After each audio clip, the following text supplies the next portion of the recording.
Hi. So I recently did a news interview that will air in a few days, pre recorded, obviously. I'm not quite sure how it's going to turn out. It was about property taxes. And I'm concerned that not everything I wanted to say about property taxes will make it into the final sound bites. So I want to give you now a brief synopsis of how I feel about property taxes. Perhaps you feel the same way. And I'm talking in the context of specifically residential property taxes, but also commercial and agricultural as well. So, yeah, property taxes can evoke a lot of emotion from folks, and that is stating it lightly. Folks get angry, and I can certainly understand. I think part of the reason that property taxes make people so mad is because the concept is inherently wrong.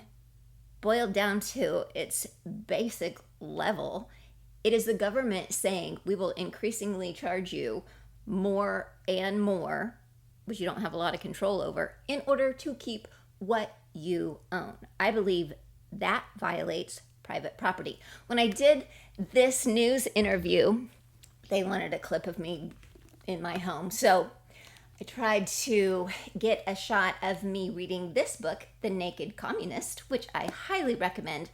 It's a deep read. But our constitutional republic is very much premised on the idea of private property and not taking it from people. Communism, well, it's very much based on taking everybody's private property away. Enough of that. Let's move on.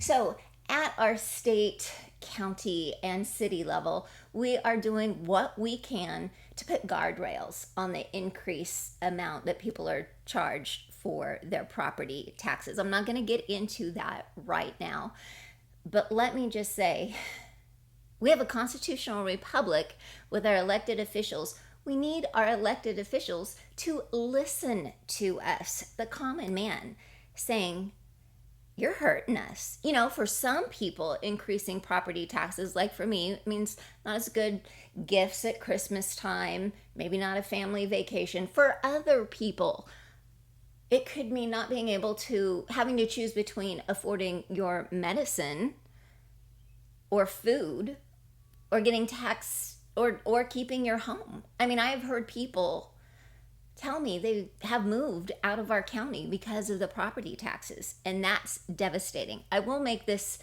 note as well.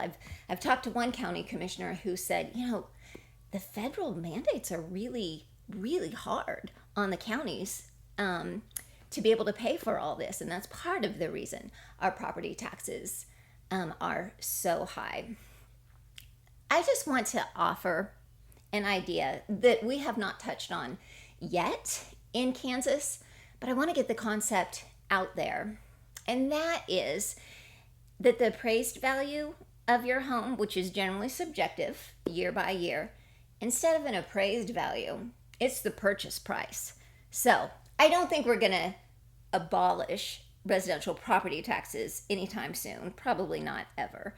But a great guardrail would be if your purchase price is your appraised price until you move and it sells again, and then that's the new appraised price. We get rid of appraisals by the taxing entities, and that way people can have a better feel for what their property tax bill is going to be. Better yet, it's going to bring more people into the community to live, so that's more people paying taxes, and it's going to be an incentive to take perhaps a rundown property and make it beautiful, make it more valuable, just enhancing the beauty of the community. So I think that should really be considered.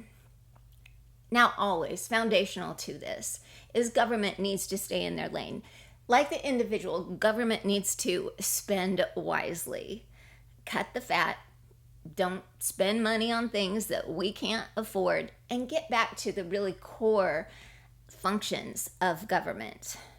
Protect us, get our safety, our infrastructure, our justice, education. Don't go crazy with new buildings in any way. Don't let the public sector get ahead of the private sector, and that the private sector, us common people, are just suffering and can barely stay in our homes with the economy being how it is. You must listen to your constituents, elected officials, and realize we can't afford the pet projects.